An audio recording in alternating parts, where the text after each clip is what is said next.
Ladies and gentlemen, and everybody in between, like the plagues of Egypt, I've returned to let my adventure gaming comrades go.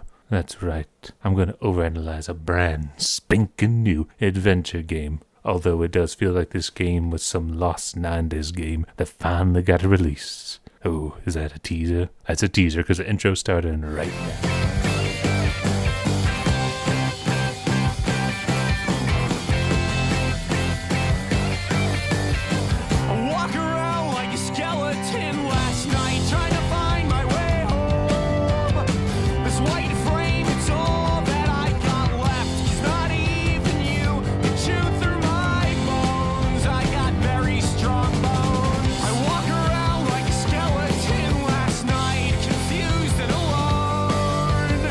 It's a fitting song. After all, this is a brand spanking new point-and-click adventure game that features a spooky skeleton. Now it's published by an Italian publisher, who's best known, as far as I know, for Shadows on the Vatican. Yeah, it's kind of like the Poor Man's Broken Sword series that kind of ended at episode 2. I don't know if there's plans on making a third one, but kind of hope there is because, well, I was having fun playing it. But nevertheless, they appear to be publishing all sorts of brand spanking new adventure games.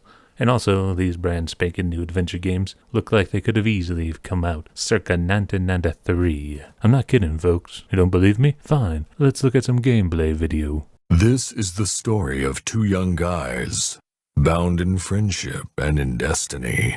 This is a story of a gruff voice that's going to introduce us to our kind of bizarre and inane plot that sets up why this little boy is suddenly a skeleton. Yeah, that's the selling point of this game. You play as a little boy who becomes a skeleton after eating a prune that his best friend gives him. Although his friend doesn't seem like that great of a friend considering what he does once we die. Note how the slow motion makes everything more epic. The boy's corpse stayed there for hours, enveloped by blades of grass, until all of a sudden, something happened. Don't think the boy called the popo or the EMTs or anything. Nah, he just ran away and left the body to rot in the middle of the field long enough for some magic heebie-jeebie to happen. And yeah, that's the entire setup of the game, folks. We a spooky skeleton now. A new spark was instilled in Skinny's body, reduced abruptly to a skeleton, and slammed him inside Ronald's wardrobe, cursed to watch over his friend for the rest of his days. Or at least until today, when our story starts. So yeah, we're a skeleton named Skinny who lives in the wardrobe at our best friend's house, and I guess he's cool with this arrangement, and I suppose parents are fine with it too, or maybe there was some sort of shenanigans involved where the boy hid the other boy who's a skeleton. I'm really not sure. But what I am sure is that the game's setup revolves around us waking up one day and finding out that, oh my god, we can talk to squirrels. Morning, Sunshine. Hi, Nat. Forgive me, but I didn't sleep very well tonight. Are you sure you really want to talk to him? I have no other choice. He'll have a heart attack if you ask me, and he'll end up keeping you company in the wardrobe. I really hope not. Oh yeah, and apparently we have to tell our best friend something really, really important. But of course this is interrupted because we find out that for some reason, today is moving day. Yeah, I guess we're really not in the know with what's going around this house, considering this whole moving thing takes us completely by surprise. Or perhaps we're just not a very good listener. After all, we're a skeleton. We don't really got no ears or anything.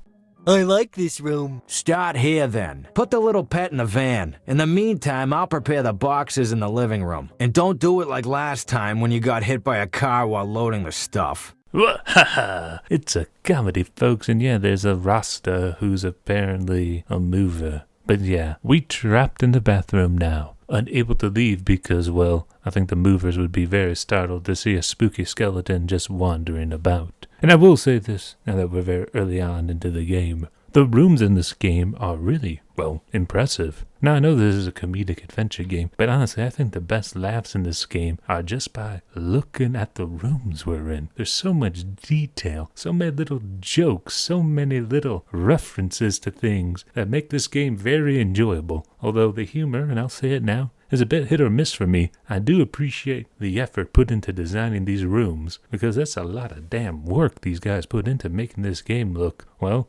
funny, or at least amusing. And you know what else is amusing? We can't escape the washroom, so we're just going to flush ourselves down the toilet because apparently we can do that. Must have a really wide hole in the toilet.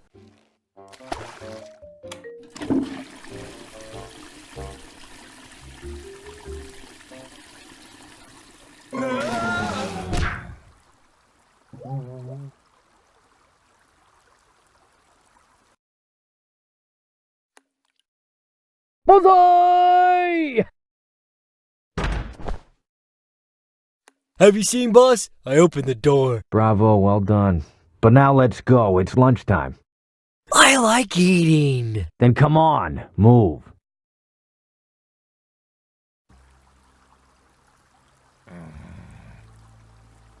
What a blow. I'll say this too, now that this game's so fresh in our mind. Our protagonist here, the dude with the Born to Rot hoodie on, who's a skeleton, has a latitude, which reinforces my whole point of this game being some lost early 90s thing, because, Jesus Christ, this guy gets very, well, tooty and random spots. You don't look too good. How are you? I have an unbearable pain in my tooth. Something must be stuck in it. Would you like to take a look at it? Fine. That's okay. There's something in there indeed, but I don't think I can remove it with my bare hands. So we can talk to squirrels and speak to alligators or crocodiles. I don't know the difference, but I know this thing's probably one or the other. But anywho, this guy's like, hey, my tooth hurts. And seeing as that this is an adventure game, odds are we gotta help this guy out. But we can't do it right now because we don't have the right items. So what are we gonna do? How the hell are we going to escape the sewer? I'm sure it'll probably involve some convoluted adventure game thing. Or we can just knock down the wall and now enter a bar that has a mummy bartender. My God. This game is very absurd. And I like it. It's just weird. And as far as design goes, I mean, this game is just pretty much wander around, encounter bizarre and interesting and sometimes grotesque things, interact with them, and then figure out what the hell you're supposed to do. Because really, I don't know what I'm supposed to do besides maybe try to escape this house or something. I guess that's, yeah, okay, that's what I'm going for. I'm going to try to escape this house so I can be a part of the move. Because our best friend has left us behind. So I guess that tells us something about our best friend. He's kind of a dick. He killed us, and now he doesn't want to tell us that we're moving. Wow, what a jerk. I'm cold, John. Teddy, it's Skinny. Hold on, my friend. John, where are you, John? I can't see you, John. I'm here, mate. It's Skinny. It's all dark in here, John. Please don't die, Teddy. Keep holding on. It'll be okay. Teddy? Teddy, answer me! No!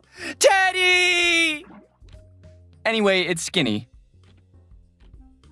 Yeah, we get some kind of non-sequiturs like that all the time in this game. Don't worry, the teddy bear's not important. Same goes for the mummy. He doesn't talk, he's just there. Or she, or it, or I don't know what the gender of the mummy is. But anywho, as I said, our goal is to try to leave this house. And we can't leave because these damn movers are blocking the only exit. So we're going to have to figure something out here. I wonder what absurd adventure gamey thing we could figure out. Now that I think about it, surely it's not give some random pile of dust a cocktail. They'll suddenly give him muscles. Now that would just be absurd. Hell, it's just absurd that we can talk to a pile of dust. How the hell does this thing have sentience?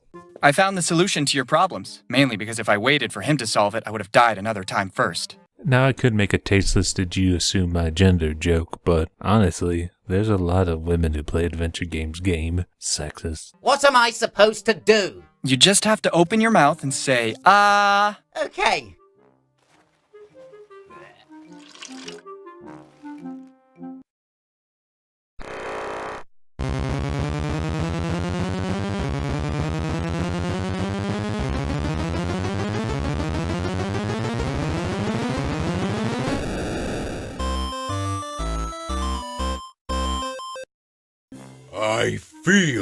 I feel a great power in my hands.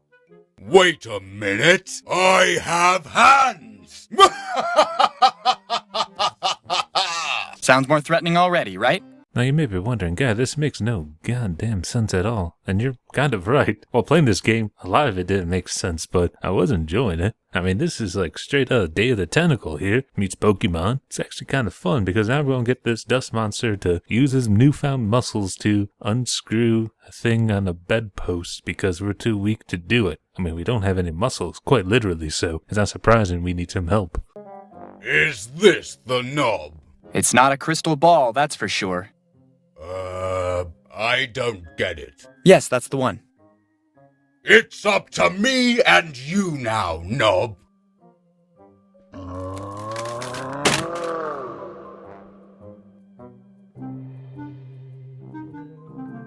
So we created a monster who wants to destroy the world or take it over or something like that. All so we could pick up a knob. Now why the hell do we want to do that to begin with? Well, you see, this is what we in the business call moon logic. And honestly, this is the part of the game that took me the longest to figure out. What the hell is the bed knob good for? Well, you see, we gotta take this bed knob down to where the bar is with the mummy bartender and use some random blowtorch on the knob to get a drill bit. So then we can use the drill bit on the crocodile alligator thing to fix his tooth. So then we can repair something. Yeah, I don't know why we had to do any of this. I mean, there was no real logic or reasoning behind it, but it all makes sense in hindsight. Adventure games. Backup is coming. Open your jaws. And no funny business.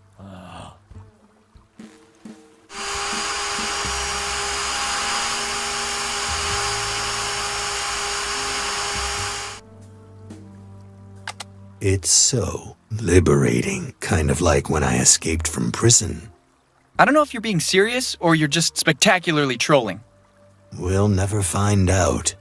Well, yeah, it's probably a reference to the fact that we'll never see this guy again, right? Well, speaking of, why do we need those bits? Well, to fix an alarm clock. And yeah, I think this is a reference to Peter Pan. You know, the crocodile that ate the alarm clock that Captain Hook was finding or whatever. I honestly don't remember the plot very well, but I do know there's a crocodile with some kind of clock in his mouth or in his gut. I mean, why am I rambling? Yeah, we're going to fix an alarm clock to wake up a homeless guy so we can leave this area. Woohoo us.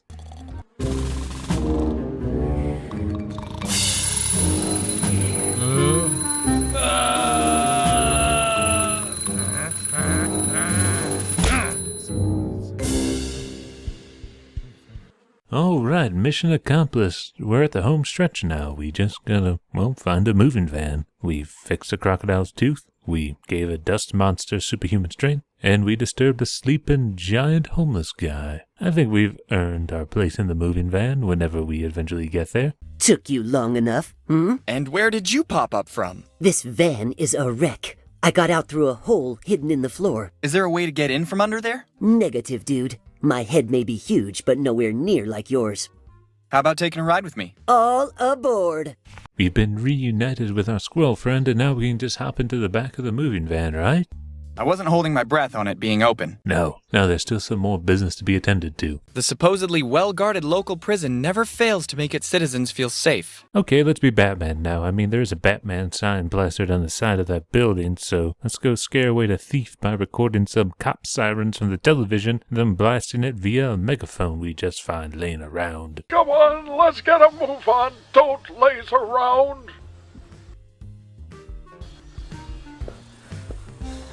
When we were at war, we... Don't judge too harshly. After all, this is an adventure game, and all that matters are results. Even if those results involve harassing a blind man to get a megaphone so we can end up with, well, a cutscene.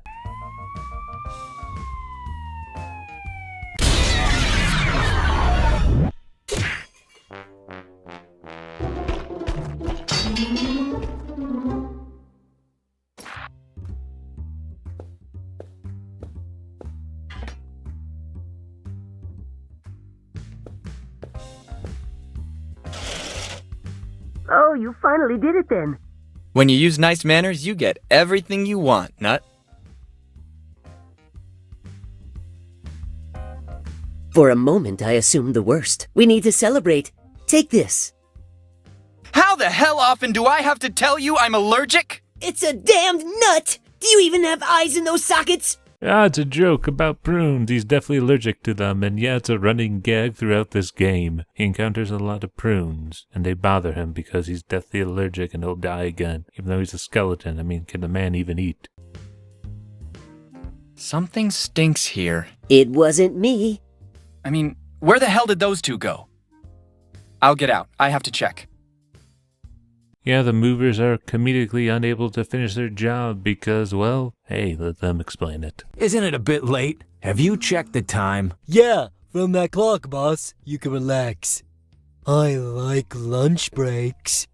Too bad that pendulum has been stuck for years. We'll give some Moa statue some gum and then do some Solid Snake shenanigans, and eventually, boom, we can adjust the time and everything is A-OK. And yeah, that's literally what's happening on the screen right now. We gave a Moa statue some gum to distract some random mover guys. Oh, this game. I swear it's really not that bad.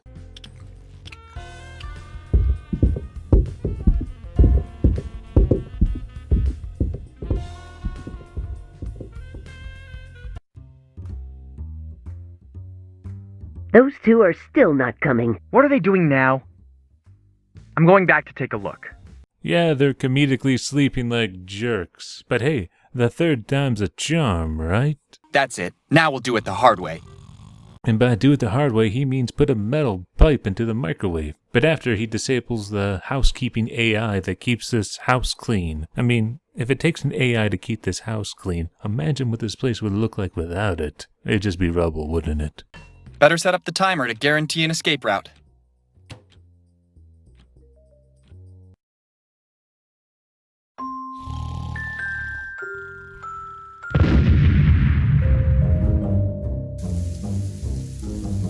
The water is tickling me. I like it. Come on, let's get back to the van and get out of here. I don't like these kind of days. You're telling me, if I find out who pried my van open, ugh. Remember your heart condition, boss. You're right. Let's just think about delivering everything and forget today, okay? Are you ready for the new house? I haven't even thought about it, actually. I just want to talk to Ronald as soon as possible. Why all this rush? Sorry, but I wasn't paying any attention earlier. I was too busy with my nuts. Basically, according to otherworldly laws, the perpetrators of a blood sin will be condemned to eternal damnation when they die. But Ronald's was an accident. That doesn't change anything. It's irrelevant. The only way to prevent this from happening is to confess his crime to someone else. Within 5 years. And how much time does he have left exactly? 3 days. And you're just thinking about it now? I didn't want to overwhelm him. I wanted to give him his space. I really have no words. Well, I have a few. We're a terrible person, but then again, so far everyone in this universe seems kind of terrible in their own special way. Except maybe the squirrel, he seems cool, I guess. But yeah, that does it, ladies and gentlemen, and everyone between, for this part of a 2-part series on The Wardrobe, a game that really should have came out with a better name. I mean, The Wardrobe's really generic, but the game certainly isn't. But with that said, folks, I'll see you next time, hopefully. I don't know why I said hopefully so ominously. Alright, have a good day, folks.